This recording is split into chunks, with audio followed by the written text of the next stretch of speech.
Everyone, स्वागत है आपका ड्रीम से तो एजुकेशन में। मैं विनीता, आपकी एजुकेटर, आपकी टीचर। तो आज हम क्या कंटिन्यू करेंगे जो हमने कल ग्रोथ एंड डेवलपमेंट के बारे में पढ़ा था, वृद्धि एवं विकास के बारे में जो भी सारी चीजें पढ़ी थी, आज हम क्या करेंगे उसे ही आगे कंटिन्यू करेंगे। उसी का पार्ट 2 है आज। और जो भी बच्चों ने अगर पार्ट 1 नहीं देखा है तो बच्चों जरूर जाके प्लीज मेरा पार्ट 1 भी देखिए, सीडीपी की वीडियो का पार्ट 1 भी देखिए, और उससे पहले भी मैंने इंपॉर्टेंट क्वेश्चन का एक पार्ट बनाया है, वो भी देखिए। ठीक है, तो अगर इसी का पार्ट 1 देखेंगे तो आपको फिर इसको समझने में काफी आसानी होगी, दिक्कत नहीं होगी, आप आसानी से इसे अंडरस्टैंड कर पाएंगे। ठीक है, तो आज हम कल हमने बात करी थी कुछ डेवलपमेंट के बारे में, थोड़ा सा ग्रोथ के बारे में, क्या कॉन्सेप्ट होता है, क्या क्या सारी चीजें होती हैं, infancy, preschool, school childhood, इन सारी चीजों को कल हमने अपनी वीडियो में किया था।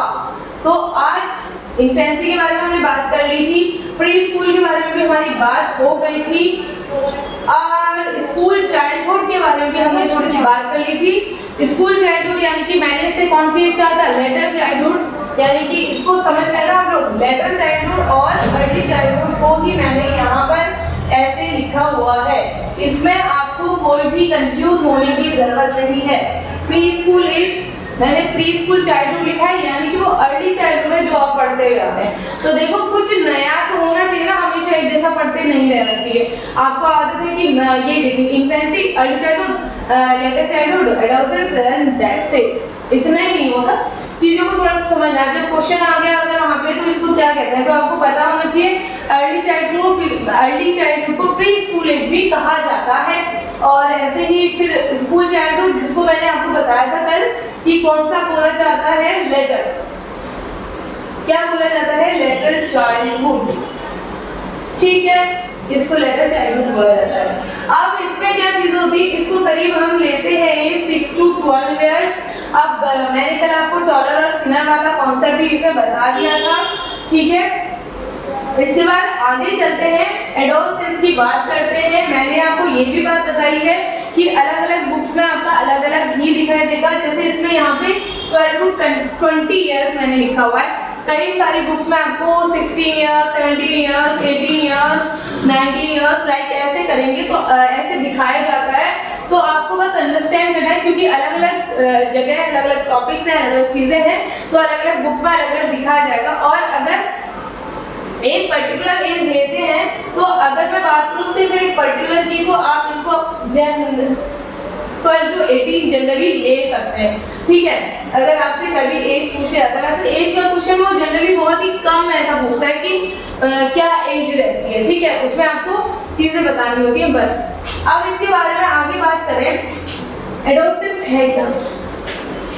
एडोलसेंस आपकी क्या होती है, मैंने एक और स्टेनियल हॉल, यानी कि एडोलसेंस को हिंदी में क्या बोला जाता है, किशोरावस्था। आपके यहाँ पे एक साइकोलॉजिस्ट आते हैं जिनका नाम है स्टेनियल हॉल, उन्होंने बोला क्या, किशोरावस्था तूफान एवं संघर्ष की अवस्था है, the age of storm and stress. ठीक है, तो जो एडोलसेंस है वो कौन सी एज है, स्टॉर्म की भी और स्ट्रेस की भी एज है। और इसमें क्या है, अब सारा क्या होता है, बच्चे ना बड़े हो गए होते हैं, मेच्योरिटी आ गई है बच्चों में, उनको चीजों को सोचना समझना सारा कुछ अब अच्छे से कर लेते हैं। हाइपोथेटिकल थिंकिंग आ गई है उनकी, लॉजिकली वो सोचने लगे हैं, एब्स्ट्रैक्ट थिंकिंग वो करने लगे हैं, काफी दूरदर्शी, मतलब चीजें उनको सब कुछ क्लियर है। ठीक है, अब बच्चों में क्या होता है, काफी ज्यादा साइकोलॉजिकल ग्रोथ उनमें होने लग जाती है। अब बच्चों में बहुत सारे अलग अलग चेंजेस आने लगते हैं, बहुत सारे काम कर लेते हैं, जैसे राइडिंग, हॉर्स राइडिंग करते हैं, बाइसिकल चलाते हैं, प्रॉपर तरीके से जंप कर सकते हैं रोप में, स्कीपिंग कर सकते हैं, और डांसिंग, ये सारी चीजें बच्चों में आ जाती हैं, वो आराम से चीजें कर सकते हैं। तो ये एडोलसेंस की बात है। अब भैया और चीजें क्या होती है, कॉन्फ्लिक्ट आने शुरू हो जाते हैं, अपने पेरेंट्स से बच्चों के विचार नहीं मेल खाते, बच्चों को अपने फ्रेंड्स पे ज्यादा भरोसा रहता है। इनफैक्ट उनको लगता है कि पेरेंट्स जो भी हमें बोलेंगे वो जनरली ऐसे ही बोल रहे हैं, सारी चीजें कह रहे हैं, लेकिन उन चीजों को वो सही नहीं मानते, अपने सारा कुछ को भरोसा कर लेते हैं ठीक पे, अपने फ्रेंड्स पे, अपने दोस्तों पे, बस हो गया। तो मेन यही चीज है जो बच्चे जनरली सोचते हैं, कॉन्फ्लिक्ट्स आते हैं, अपने पेरेंट्स को कुछ भी शेयर नहीं करना चाहते, तो वो अपने मन की करना चाहते हैं, मतलब वो कोई भी प्रेशर नहीं चाहते, अपने ऊपर नहीं चाहते कि कोई भी उनकी बात को रोके, वो इंडिपेंडेंट रहना चाहते हैं, अपनी चीजें खुद से करना चाहते हैं, ठीक है। तो बच्चों में ये सारी चीजें होती हैं। और एक और चीज होता है कि वो अब अपना जो उनका रिलेशनशिप है वो इंडिपेंडेंट चाहते हैं, अट्रैक्शन होता है, अपोजिट सेक्स की तरफ अट्रैक्ट होते हैं बच्चे, ठीक है। अपनी सेक्स एक्सपेक्टेशंस आ जाती है उनकी, एक दूसरे से अटैच होने लगते हैं, अपने रिलेशनशिप बनाने लगते हैं, ठीक है। और दूसरी बात एक और चीज है, यहाँ पर वो अपने बॉडी फिगर और इन सारी चीजों को लेकर ना काफी कॉन्शियस हो जाते हैं बच्चे। उनको पसंद आता है कि भाई हम अच्छे दिखें, अच्छे लगने चाहिए सबके सामने, और उनको ये लगता है ना सोसाइटी में जो भी सारे लोग हैं, जो भी सब लोग हैं वो बस उन्हें देख रहे हैं, तो उनको कहते हैं उनके सामने मतलब अपनी जो पर्सनैलिटी उनको अच्छा दिखाना है, खुद को किसी भी तरह किसी से कमतर नहीं जाके दिखाना, उनको दिखाना है कि वी आर बेस्ट। मतलब ये सारी चीजें एडोलसेंस वाले फेज में आ जाती है। और थोड़ा सा अपने करियर को लेके भी बच्चे काफी ज्यादा चिंतित रहते हैं, उनको लगता है कि पता नहीं आगे आने वाले फ्यूचर में हम क्या करेंगे, कैसे हम पढ़ाई कर सकते हैं, क्या कौन सा हमारे लिए सही सब्जेक्ट रहेगा, कौन सी लाइन, कौन सी फील्ड हमारे लिए सही रहेगी जिसमें हम जाके सही से पढ़ाई कर सकते हैं, अपना करियर बना सकते हैं। और दूसरी कोई बात है, अब एडल्ट जो भी एडोलसेंस में रहते हैं बच्चे, किशोरावस्था में बच्चे रहते हैं, उनको जल्दी पैसा कमाने का थोड़ा सा रहता है, तो वो चाहते हैं क्या कि कोई भी ऐसा तरीका हो, अब कहते हैं ना बनने और बिगड़ने की तो यही है, ठीक है। अब बच्चों को क्या रहता है ना थोड़ा सा कि हम कुछ ऐसा कर ले जिससे कम टाइम में हम इंडिपेंडेंट हो जाए फाइनेंशियली, ठीक है, हमको किसी पे डिपेंडेंट ना रहना पड़े, हम अपनी सारी चीजें जल्दी पूरा करें। तो इसी चीजों में बच्चे क्या करते हैं, कुछ और चीजें, गड़बड़ चीजें, गलत चीजें भी करने लग जाते हैं, ठीक है। इसके बाद हम बात करेंगे एडल्टहुड की, जो कि मैंने बताया 20 to 65 इयर्स तक की होती है। इसमें क्या है, for better understanding adulthood can be divided into 3 stages. हमने इसे 3 स्टेजेस में डिवाइड कर दिया है। सबसे पहला है यंग एडल्टहुड। यंग एडल्टहुड जो कि आपके 20 to 50 इयर्स तक का है। फिर मैच्योर एडल्टहुड आ जाता है जो 50 to 65 तक का है, एंड देन एजिंग एडल्टहुड आ जाता है जो 65 प्लस इयर्स तक का है। अब भैया एडल्टहुड, जॉब लग गई, शादी, फैमिली रिस्पॉन्सिबिलिटीज, ठीक है, ये सारी चीजें बच्चों का जनरली इस एज में एडल्टहुड में आ जाता है। इन सारी चीजों को देखते हैं, ठीक है। अब इसके बाद strength and energy characterize this time of time from the middle 20s when most bodily functions are fully developed until about the age of 50. Thereafter there is gradual decline in episode. अब क्या होता है ना 40 years तक का होने तक अब हमारी बॉडी में प्रॉपर एनर्जी रहती है, हम घर के काम कर सकते हैं, अपने आप को जितना ज़्यादा से ज़्यादा अपना दे सकते हैं उससे ज़्यादा हम खींच सकते हैं, उतना हम करते हैं। और उसके बाद क्या होता है, अब धीरे धीरे बॉडी में एनर्जी लेवल जो होता है अब वो डाउन होने लगता है, नीचे की तरफ जाने लगता है, ठीक है। फिर एस्पेक्ट्स और एरियाज ऑफ डेवलपमेंट, जो जनरली हम बात करें किसकी, aspects and areas of development, इसकी हम बात करते हैं। इसमें हमारे 5 टाइप के हैं, physical, emotional, cognitive, language, moral. और मॉरल के अंदर भी हम यहाँ पे एक और भी ऐड कर सकते हैं, सोशल। सबसे पहला आपका क्या आता है, फिजिकल डेवलपमेंट। भैया ये है आपके एस्पेक्ट्स जिसमें सबसे पहला आ जाता है आपका फिजिकल डेवलपमेंट। अब फिजिकल डेवलपमेंट क्या है, कैसे कैसे बच्चों में डेवलप करते हैं बच्चे, कैसे कैसे डेवलपमेंट होता है बच्चों में, ठीक है। इसमें सबसे पहला जो आता है वो फिजिकल यानी कि शारीरिक विकास, फिजिकल डेवलपमेंट, शारीरिक विकास। अब शारीरिक विकास देखो बेटा 2 तरीके से, इसी के अंदर ना जो पूरी आपकी बॉडी का जो भी बाहर से आप दिख रहे हैं, जो भी बॉडी पार्ट्स का आपका डेवलपमेंट हो रहा है उसे लेते हैं। तो इसके अंदर ना 2 तरीके के डेवलपमेंट को ले लेते हैं, ग्रॉस, और एक ले लेते हैं फाइन। ग्रॉस मतलब स्थूल यानी कि बड़ा, फाइन मतलब सूक्ष्म यानी कि छोटा। तो 2 तरीके का होता है, ग्रॉस और फाइन।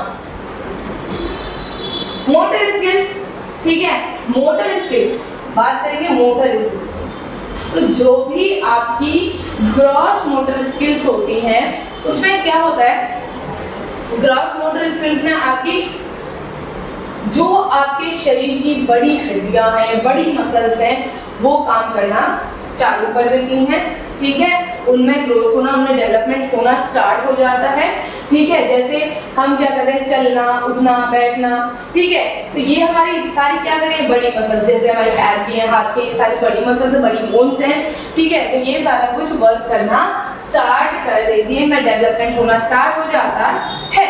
अब बात करें इमोशनल डेवलपमेंट। अब इमोशनल डेवलपमेंट क्या होता है भैया, इमोशनल डेवलपमेंट ये भी डेवलपमेंट का एक पार्ट है। अब हमारे इमोशंस क्या है, हंसना, रोना, किसी से प्यार करना, किसी से नफरत करना, किसी से ईर्ष्या रखना, दीज ऑल आर इमोशंस। तो जब हम छोटे होते हैं ना, तो ये इमोशंस हमारे अंदर इतने ज्यादा क्या होते हैं, हम इनको कंट्रोल करना नहीं सीख सकते, हमें आता ही नहीं है। बच्चा है छोटा सा, वो क्या करता है, किसी चीज की जिद करेगा तो जमीन पे लेट कर रोने लगेगा, तेज तेज चिल्ला के रोने लग जाएगा, तो हमें पता ही नहीं चलता कि हम उसको कैसे कंट्रोल कर सकते हैं। अगर किसी बात पे वो हंस लेगा तो हंसता ही जाएगा कॉन्टिन्यूसली, लेकिन धीरे धीरे धीरे क्या होता है, डेवलपमेंट होता है, और डेवलपमेंट के साथ ही क्या करने लग जाता है, अब हम क्या कर लेते हैं, अपने इमोशंस को कंट्रोल करना सीख लेते हैं, और अब हमारा इमोशन क्या हो रहा है, हमारे कंट्रोल हो रहा है। अब हम हंस रहे हैं तो उसमें भी हमें पता है कि कहाँ पे और कितनी देर के हमें हंसना है, और अगर हमारे रोना है तो हमें पता है कि कहाँ पर और कब कैसे क्या करना है, किस इमोशन को हमें कहाँ पे कैसे शो करना है, किस इमोशन को हमें कंट्रोल करके रखना है, किस इमोशन को कब दिखाना है। धीरे धीरे ये सारी चीजें डेवलप होने लग जाती हैं। इसके बाद अगर हम बात करें कॉग्निटिव, ठीक है, कॉग्निटिव मतलब मेंटल डेवलपमेंट भी से लिया जाता है, यानी कि मानसिक विकास। कॉग्निटिव संज्ञानात्मक, ठीक है, संज्ञानात्मक या मानसिक, इनको दोनों टर्म्स में हम कहा जा सकता है, कह सकते हैं। अब जैसे संज्ञानात्मक विकास के अंदर क्या आ जाता है आपका बच्चों, संज्ञानात्मक विकास में आपकी चीजें आ जाती हैं, जैसे आपकी मेंटल प्रोसेस जो भी होती है, जैसे इमेजिन करना किसी चीज को, कोई प्रॉब्लम को सॉल्व करना, ठीक है, हाइपोथेटिकल थिंकिंग करना, अलग अलग टाइप से सोचना, नए नए तरीकों को से सॉल्यूशन निकालना, रीजनिंग, ये सारा कुछ आपकी मेमोरी, ये सारा कुछ आपकी क्या है, मेंटल एबिलिटीज है, ठीक है, जिनका आपका धीरे धीरे धीरे प्रॉपर तरीके से क्या होने लगता है, डेवलपमेंट होने लगता है, ठीक है। तो ये हो गई आपकी कॉग्निटिव डेवलपमेंट, यानी कि संज्ञानात्मक विकास। इसके बाद आ जाता है आपका लैंग्वेज डेवलपमेंट। लैंग्वेज डेवलपमेंट यानी कि भाषाई विकास। अब लैंग्वेज डेवलपमेंट के अंदर क्या क्या चीजें आती है बच्चा, जैसे अब छोटा सा बच्चा होता है, पहले वो क्या करता है, वो ऐसे छोटी छोटी सी आवाज निकालता है, धीरे धीरे फिर वो क्या करता है, ऐसे ऐसे, फिर रोना, ये सारा कुछ, फिर धीरे धीरे धीरे वो माँ, पा, ऐसे छोटे छोटे से वर्ड बोलने लगता है, और उसके बाद क्या करता है, वो मम्मा आया, पापा गया, काइंड ऑफ ऐसे वर्ड्स वो बोलने लगता है, फिर धीरे धीरे सेंटेंसेस बोलने लगता है, फिर सेंटेंसेस के बाद में उसका क्या रहता है, वो पूरे पूरे पैराग्राफ्स और काफी अच्छे से चीजों को सीख जाता है, और काफी सारी अलग अलग, अब क्या होता है ना, इसी एज में, इन्फेंसी की एज में बच्चा ना काफी, सॉरी इन्फेंसी के बाद अर्ली चाइल्डहुड में बच्चा ना काफी सारी लैंग्वेजेस को सीख सकता है। मैंने कल भी आपको बताया था, जो अर्ली चाइल्डहुड वाला फेज है उसमें बच्चे लैंग्वेजेस को बहुत आसानी से और बहुत अच्छे से सीख जाते हैं। तो ये बात हो गई हमारी किसकी, लैंग्वेज की, ठीक, लैंग्वेज डेवलपमेंट। फिर इसके बाद आ जाता है मॉरल। मॉरल के साथ ही पहले मैं आपको बताऊंगी सोशल डेवलपमेंट। अब सोशल डेवलपमेंट क्या है बेटा, देखो जैसे हम जिस भी सोसाइटी में हम पैदा हुए हैं, हमारे अंदर जो भी सारी चीजें हैं हमने क्या सीखी है, उसी सोसाइटी से सीखी है, उसी समाज से सीखी है।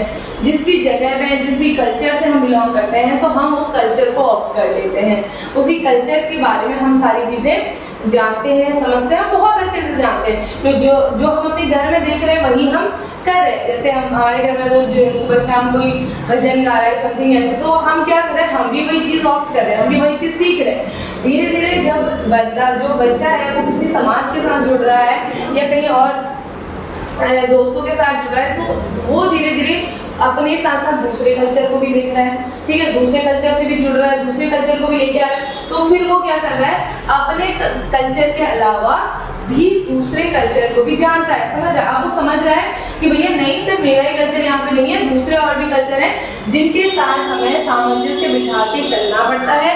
तो हम सब मिलके ही एक समाज का निर्माण करते हैं, एक सोसाइटी का निर्माण करते हैं। तो ये सारी चीजें बच्चे में डेवलप हो जाती हैं। सोशल डेवलपमेंट, सोशल के साथ ही मॉरल डेवलपमेंट आता है आपका।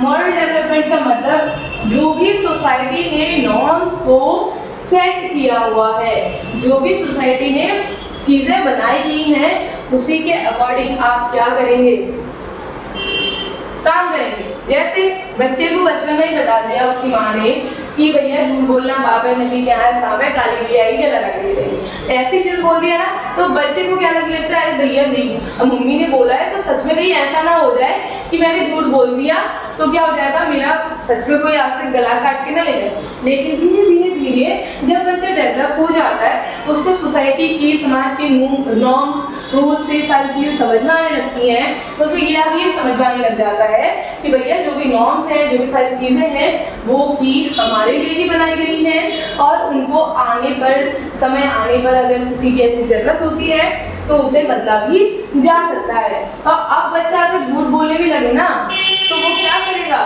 वो उसको पता है कि किसी की भलाई के लिए बोला गया भी झूठ नहीं होता, ठीक है।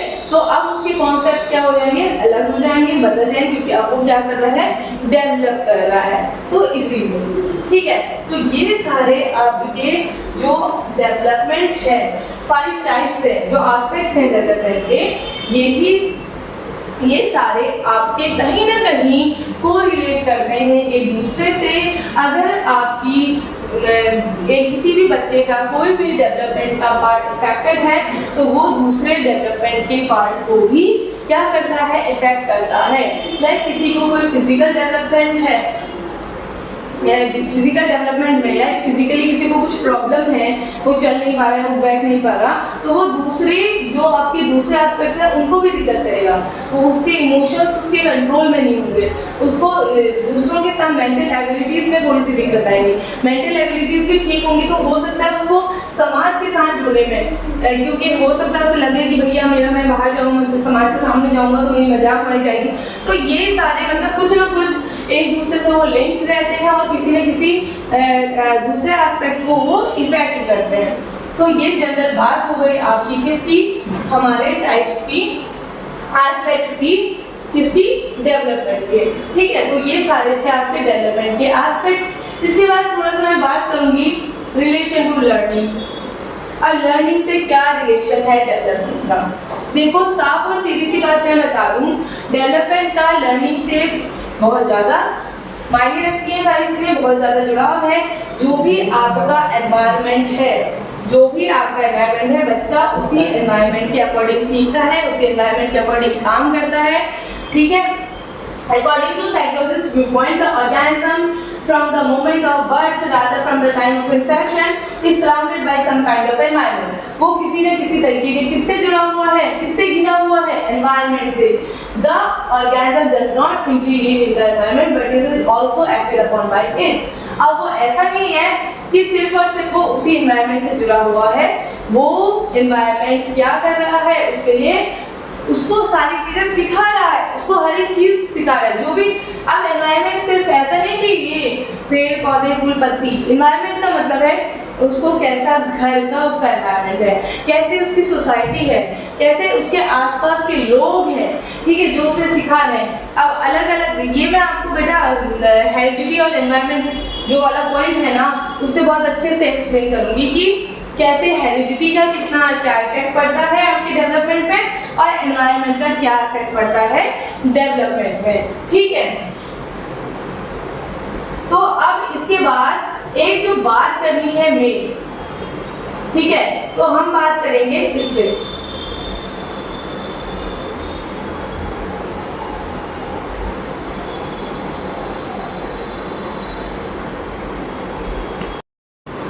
अब बच्चों हम क्या करेंगे, एक और चीज मैं जो आपके लिए आज लेके आई हूँ, ये आपके कुछ इंपॉर्टेंट पॉइंट्स हैं। इन पॉइंट्स के बारे में थोड़ा सा हम डिस्कस करेंगे।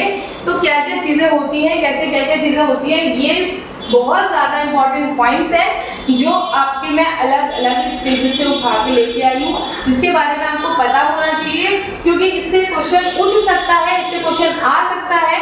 तो इसीलिए आपको पता होना चाहिए कौन सी पर्टिकुलर स्टेज का क्या उस पर्टिकुलर स्टेज को कहा जाता है, क्या उस पर्टिकुलर स्टेज में होता है। तो आपको ये चीजें पता होनी चाहिए। तो थोड़ा सा इसके बारे में हम डिस्कस करेंगे, ठीक है बच्चे। इसमें सबसे पहले मैं बात करूं प्रीनेटल, ठीक है, प्रीनेटल। इसके बाद करेंगे, अलग पॉइंट है, इसको छोड़ दो। मैंने कल भी आपको बताया था प्रीनेटल में क्या होता है। भाई प्रीनेटल में आपका मैंने बताया था फिजिकल डेवलपमेंट बहुत ज्यादा फास्ट होता है। तो अगर बात करें तो कई लोग इसे इन्फेंसी में भी मानते हैं कि इन्फेंसी में भी फिजिकल डेवलपमेंट बहुत ज्यादा होता है, लेकिन मैं कहूंगी इसे आप प्रीनेटल स्टेज में रखें, क्योंकि प्रीनेटल स्टेज में सबसे ज्यादा होने वाला फिजिकल डेवलपमेंट है, ठीक है। तो ये बात हो गई किसकी, आपकी प्रीनेटल की, जिसमें सबसे ज्यादा क्या होता है, शारीरिक विकास, फिजिकल डेवलपमेंट। अब यहाँ से दूसरी अगर मैं बात करूँ, ये तो प्रीनेटल की हो गई, इसी के साथ दो वर्ड और आते हैं, नेटल और पोस्ट नेटल। प्रीनेटल मतलब मैंने कल बताया था बिफोर बर्थ, और natal NATAL at the time of birth, जो कि बर्थ के समय की बात है, ठीक है। और उसके बाद जो आपका आ जाता है पोस्ट नेटल। पोस्ट नेटल क्या है, पोस्ट नेटल मतलब आफ्टर बर्थ। ये याद रखना, इसमें कंफ्यूज मत होना नेटल और पोस्ट नेटल। नेटल का मतलब है eight the time of birth, बिल्कुल जब जन्म का समय हो वो समय है, और आपका पोस्ट नेटल का मतलब है आफ्टर बर्थ, जन्म के बाद, तुरंत जब बर्थ हुआ है तो उसमें फिर नेटल, ठीक है। तो ये बात आपको समझ गए। अब इसके बाद मैं बात करती हूँ जो मेन आपका आता है इन्फेंसी का। इन्फेंसी क्या है? अब इन्फेंसी जैसे कि मैंने आपको कल बताया था, तो अगर कहीं पर पूछा जाता है तो इन्फेंसी को आप 0 to 2 ही लेंगे, ठीक है। एक इतनी बात मान के चलो कि हर साइकोलॉजिस्ट में, मैंने कल भी जैसे बताया था, हर साइकोलॉजिस्ट ने इसको, किसी ने 0 to 1 माना है, किसी ने 0 to 3 माना है, किसी ने 0 to 5 माना है। तो साइकोलॉजिस्ट अलग अलग कहने के हिसाब से जो हम इसको एक मेन नॉर्मल मानते हैं, वो इसको पीरियड मानते हैं 0 to 2 का, ठीक। जिसमें इन्फेंसी में बहुत सारी चीजें होती हैं, जिसमें सबसे पहले है इनकैपेबल ऑफ स्पीकिंग। इन्फेंसी का सीधा और साफ मतलब है, तो इसीलिए 0 to 2 वाला माना जाता है, क्योंकि इन्फेंसी का जनरली मतलब ही होता है इनकैपेबल ऑफ स्पीकिंग, मतलब जो बोल नहीं सकता, जो कैपेबल नहीं है बोलने के, वही आपका इन्फेंट है, वही आपकी इन्फेंसी है, ठीक है। फिर आता है सेंसेस आर टीचर। तो जब आप इन्फेंसी पीरियड में बच्चा होता है, उस समय पे उस बच्चे की जो सेंसेस हैं, वही उस बच्चे की क्या होती है, टीचर होती है, ठीक है। इसके बाद अगला है आपका इमिटेशन। अब देखो छोटा बच्चा जो होता है इन्फेंसी वाले पीरियड में, उसकी एक सबसे मतलब एक मेन आदत होती है, वो होती है इमिटेशन की। अगर कभी भी क्वेश्चन में ये पूछ लिया जाए तो आप आसानी से टिक करेंगे इमिटेशन के ऊपर, ठीक है। तो याद रखो इमिटेशन यानी कि अनुकरण करना। बच्चा क्या करता है, जो वो देखता है अपने पेरेंट्स को, अपने केयर टेकर्स को, अपने आसपास जिसको, तो वही सेम इमिटेट करता है वो खुद भी, ठीक है। और इस चीजें वो सेम करता है, अनुकरण करता है। इसके बाद आता है ऑब्जेक्ट परमानेंस। अब वस्तु का स्थायित्व, इसे हिंदी में कहा जाता है वस्तु का स्थायित्व। अब ऑब्जेक्ट परमानेंस भी जो आ जाता है, वो बच्चे के इन्फेंसी वाले पीरियड तक ही आ जाता है। अब होता क्या है वस्तु का स्थायित्व? मैं जब भी बच्चों से ये क्वेश्चन पूछती हूँ ना, बच्चों का अक्सर ये डाउट ही रहता है इसमें, यार मैम ये है क्या, समझ में नहीं आता। तो वस्तु का स्थायित्व आपका जनरली क्या है, जैसे अगर कोई चीज बच्चे के सामने नहीं भी है ना, इस फेज में कोई चीज बच्चे के सामने नहीं है तो उसे पता है कि चाहे वो मेरे सामने नहीं रखी ना, लेकिन वो मेरे सामने है। ठीक है, मेरे सामने चाहे वो रखी भी नहीं है, जैसे आपने पुस्तक कोई टाई लिया और टाई लेके छुपा दिया, तो उसको पता है कि अभी वो चीज मेरे सामने तो है नहीं, लेकिन वो चीज है, वो चीज एग्जिस्ट करती है। तो यही आपका क्या है, ऑब्जेक्ट परमानेंस। ठीक है, वो उसके पीछे छुपा के उसने रखा हुआ है कहीं पे, तो वो उसे ढूंढने की कोशिश करेगा। ठीक है, तो उसको पता है कि ये सब क्या है, जो मुझे नहीं दिख रहा है लेकिन वो एग्जिस्ट करता है। तो वो आपकी इंटेंसी यानी 0 से 2 तक का आ जाती है। अब एक और बात इसमें करी है, brain development is high 12 to 60 gram about 6 years. एक और चीज है, जो बच्चों का ब्रेन का डेवलपमेंट होता है वो 6 साल तक लगभग 90% हो जाता है। और फ्राइड ने इसके लिए क्या किया था, 5 ईयर। फ्राइड ने बोला है बच्चे 5 साल तक बच्चे को जो सिखा दो सब वो सीख जाएगा, जैसे सिखाओगे जो करवाओगे वो सारी चीजें बच्चा कर लेगा। ठीक है, तो इसीलिए उसने इसको 5 ईयर्स दिया हुआ है। लेकिन हमारे ब्रेन का जो विकास होता है एडल्ट के, अगर हमसे कंपैरिजन करें ना एक बच्चे का 6 साल के बच्चे का, तो लगभग 90% उसका ब्रेन डेवलप हो चुका है 6 साल तक का। और एक और मेन इंपॉर्टेंट बात बेटा, ये है तबला रासा। क्या है ये तबला रासा? बात करूं लॉकी जी की, जॉन लॉकी, इन्होंने बोला कि जो एक बच्चा है वो एक ब्लैंक शीट की तरह होता है, आप उसके अंदर जो चाहे वो विचार भर दें, जैसा चाहे उसको वैसा कर दें। तो इसीलिए उन्होंने इसके लिए वर्ड बोला तबला रासा। ठीक है, इस वर्ड को याद रखना, कई बार ये क्वेश्चन में पूछ लिया जाता है। अब इसके बाद अर्ली चाइल्डहुड। अर्ली चाइल्डहुड क्या है, इसको प्री स्कूल एज भी कहा जाता है और इसको बोला जाता है लैंग्वेज डेवलपमेंट का सबसे क्रूशियल फेज। सबसे ज्यादा अगर क्वेश्चन आ जाता है ना तो ये डालोगे सीधा सीधा आंसर। क्या होता है अर्ली चाइल्डहुड में, लैंग्वेज डेवलपमेंट बहुत तेजी से होता है। ठीक है, और प्री स्कूल एज इसको कहते हैं, और ईगो सेंट्रिक होता है इसमें बच्चा। ठीक, ईगो सेंट्रिक क्या होता है, अब बच्चे को सारी चीजें क्या लगती हैं कि जो वो कर रहा है वो सही कर रहा है। ठीक है, जैसे बच्चे के पास फोन आया, फोन में उठाया उसने, उससे किसी ने पूछा कि तुम्हारी मम्मी का है, उसने बोला घर पे नहीं है। पहले तो उसने बोला मुंह से घर पे नहीं है, फिर उसने दोबारा से वापस से पूछा कि तुम्हारी मम्मी घर पे, तुम्हारी मम्मी कहाँ है, तो नहीं में उसने सर गिरा दिया। अब बच्चे को तो लग रहा है कि उसने तो ट्रांसफर कर दिया अपनी बात, लेकिन उसकी बात तो ट्रांसफर हुई नहीं है। तो बच्चा यहाँ पर खुद को क्या समझता है कि भैया मैं जो कर रहा हूँ वो सही कर रहा हूँ। तो ये ईगो सेंट्रिज्म।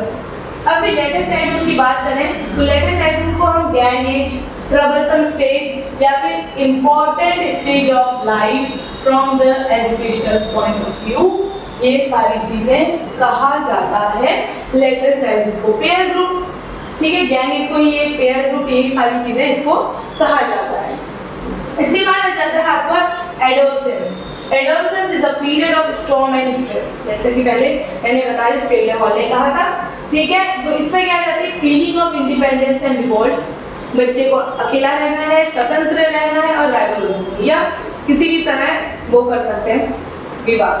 ठीक है, ब्यूटी एज, मैंने कहा था ना ब्यूटी एज कहते हैं इसे, क्योंकि अब बच्चों में क्या जाती है खुद को अच्छा दिखाने का, कि हम दूसरों से बेटर दिखे, हम दूसरों से अच्छे दिखे, तो वो कोशिश करते हैं कि हम सुंदर दिखें। तो ये सारी, इसीलिए इसको हम ब्यूटी एज कहते हैं। आइडेंटिटी क्राइसिस रहते हैं बहुत ज़्यादा, बच्चों को समझ में नहीं आता हम क्या हैं, क्या कर रहे हैं, कहाँ पर हैं, तो ये सारे क्राइसिस रहते हैं। ट्रांजिशनल पीरियड होता है चाइल्डहुड और अडल्टहुड के बीच का। ठीक है, जब वो चाइल्डहुड से निकल के आ गए हैं और अडल्टहुड में जाने वाले हैं, तो ये आपका ट्रांजिशनल पीरियड हो गया। और ये इसे ही हम लास्ट स्टेज ऑफ चाइल्डहुड भी कई बार कहते हैं। और एक और चीज होता है इसमें, जो इमेजिनरी ऑडियंस का, मतलब उनको लगता है जो भी चीजें वो कर रहे हैं सही कर रहे हैं, वो सारी चीजें सही हो रही हैं, और जो ऑडियंस है उनकी, मतलब ऑडियंस का मतलब है कि उनको लोग देख रहे हैं, जो भी कुछ वो करेंगे, जो भी सारी चीजें वो करेंगे, मतलब उनकी ऑडियंस उनको देख रही है, ये चीजें उनको लगता है, कोई ना कोई उन्हें देख रहा है, तो इसीलिए उनको इमेजिनरी ऑडियंस होने का मतलब हर समय उनको लगता है कि जो भी हम करें वो परफेक्ट ही हो, परफेक्ट ही होना चाहिए। इसके बाद last point, 6 month double weight and 1 year triple weight. ये मैंने ये पॉइंट ये लिखा हुआ है, जो भी बच्चा पैदा होता है, ठीक है, इस बात को थोड़ा सा याद रखना। जो बच्चा पैदा होता है, जिस समय उसका जो वेट होता है, उस बच्चे का 3 माना बच्चा पैदा हो गया 3 किलो का, तो 6 महीने बाद उसका वेट डबल होना चाहिए, यानी कि 6, और यानी कि 1 ईयर में उसका ट्रिपल हो जाना चाहिए, ठीक है। ये एक पॉइंट था। तो मैंने जो भी सारी चीजें कराई हैं, इन पॉइंट्स को काफी अच्छे से आप लोगों को समझना है, ठीक है। और इसके रिगार्ड्स में कोई भी क्वेश्चन हो तो प्लीज आप मेरे कमेंट सेक्शन में बताएं। और मेरे इस वीडियो चैनल को आप क्या करना है, लाइक करें प्लीज, शेयर करें और सब्सक्राइब करें। आज के लिए इतना ही, कल को मिलते हैं कुछ ग्रोथ एंड डेवलपमेंट के नए क्वेश्चंस के साथ में, ठीक है। तो ओके बच्चों, टाटा बाय बाय।